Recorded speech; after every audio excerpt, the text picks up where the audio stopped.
নমস্কার বন্ধুরা, ঘরোয়া রান্না বাই চৈতালিতে সবাইকে স্বাগত জানাই।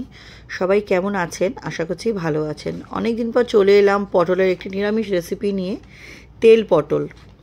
এটা করার জন্য আমি এখানে 500 গ্রাম মতো পটল নিয়েছি তেল, টমেটো, কাঁচা লঙ্কা আর চিনেবাদাম।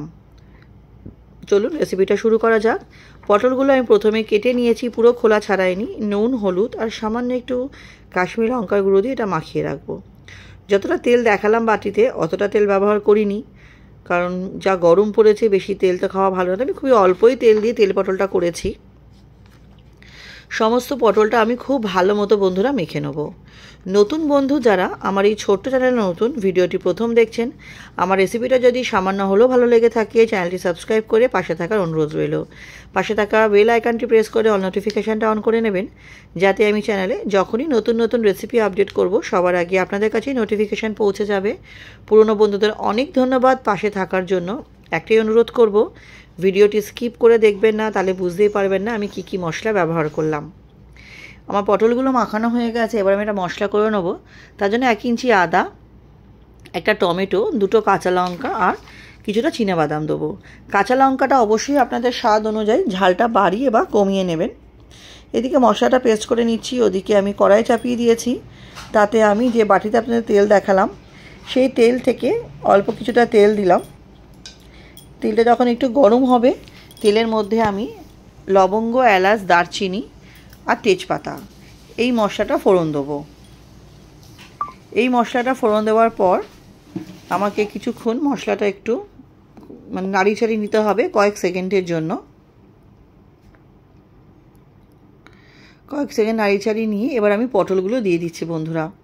পটলটা আপনারা ফোড়ন দেওয়ার আগেও ভাজতে পারেন। আমি আসলে ফোড়ন দেওয়ার আগে ভাজা হয়নি, ভুলে গেছিলাম, তাই ফোড়ন দেওয়ার পরেই ভাজলাম। তাতে স্বাদের কোনো পরিবর্তন হয় না, আর খুব সুন্দরভাবে পটলটা ভাজাও হয়ে গেছে। পটলটা বেশি কড়া করব না বন্ধুরা, হালকা এরকম অবস্থায় থাকলেই, এপিট ওপিট হালকা একটা রং ধরলেই, পটলের রং চেঞ্জ হলেই আমি নামিয়ে নেব। রেসিপিটা আশা করছি আপনাদের ভালো লাগবে। ভালো লাগলে অনুরোধ করবো অবশ্যই ট্রাই করবেন। কেমন লাগলো কমেন্ট সেকশানে সুন্দর সুন্দর কমেন্টের মাধ্যমে জানাবেন। আপনাদের কমেন্টে আমি অনেক অনুপ্রেরিত হই, অনেক উৎসাহ পাই রান্না করার।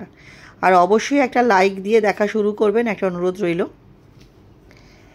দেখুন প্রত্যেকটা পটল আমার ভাজা হয়ে গেছে। এই পর্যায়ে আমি একটা একটা করে সব কটা পটলই তুলে নিচ্ছি একটা প্লেটের মধ্যে। খেয়াল রাখতে হবে যাতে ফোড়নগুলো উঠে না আসে। এবারে এই এর মধ্যে আমি দিয়ে দেবো হচ্ছে ছোটো চামচের 1 চামচ গোটা জিরে। গোটা জিরেটা দিয়েও আমাকে কিছুক্ষণ জিরেটা একটু ভাজা ভাজা করে নিতে হবে। লক্ষ্য রাখতে হবে যাতে পুড়ে না যায়। কয়েক সেকেন্ড আমার ফোড়নগুলো ভাজা ভাজা করে নেওয়ার পর আমি তেলের মধ্যে দিয়ে দেবো হচ্ছে ছোটো চামচের 1/2 চামচ মতো, ছোটো চামচের 1 চামচ মতো হলুদ। তাতে কী হবে, যাতে যখন মশলাটা দেবো তেল ছিটকাবে না। হলুদটা কিছুক্ষণ তেলের মধ্যে নাড়ি চাড়িয়ে নিলাম। তারপর যে মশলাটা আমি করেছিলাম, টমেটো, কাঁচা লঙ্কা, চিনাবাদাম আর আদা, সেটা আমি দিয়ে দিলাম। সেটা দিয়ে আমাকে একটু কিছুক্ষণ মশলাটা কষিয়ে নিতে হবে তেলের মধ্যে, যাতে মশলার যে একটা কাঁচা গন্ধ থাকে, কাঁচা সবজিগুলো, সেই গন্ধটা যাতে চলে যায়। আর কষাতে কষাতে এর মধ্যে দেখবো আমি অলরেডি তেল ছাড়তে শুরু করে দিচ্ছে, কিন্তু এর মধ্যে মিক্সির বাটি ধোয়া কিছুটা আমি জল দেবো যাতে মশলাটা নিচে পুড়ে না যায়। অল্প একটু জল দেবো বন্ধুরা। তারপর আমাকে একটু কিছুক্ষণ একটু ফুটিয়ে নিতে হবে। গরম গরম ভাতের সাথে দুপুরবেলা যদি এরকম একটা পটলের রেসিপি থাকে বন্ধুরা, বিশ্বাস করুন সাথে আর অন্য কোনো আইটেমেরই প্রয়োজন হয় না। মশলাটা আমার অনেকটাই কষে এসেছে। এর মধ্যে দিচ্ছি কিছু গুঁড়ো মশলা, ছোটো চামচের 1 চামচ জিরে গুঁড়ো, 1 চামচ ধনে গুঁড়ো, কাশ্মীরি লঙ্কার গুঁড়োও দেবো ছোটো চামচের 1 চামচ। দিয়ে আমাকে গুঁড়ো মশলাগুলো খুব সুন্দরভাবে মিশিয়ে নিতে হবে বন্ধুরা, যাতে গুঁড়ো মশলার কাঁচা গন্ধটাও চলে যায়। নিরামিষের দিনে আমরা সবসময় ভাবতে থাকি যে কী রান্না করা যায়, আর এখন তো গরমকাল, কমন সবজি বলতে পটল আর ঢ্যাঁড়স।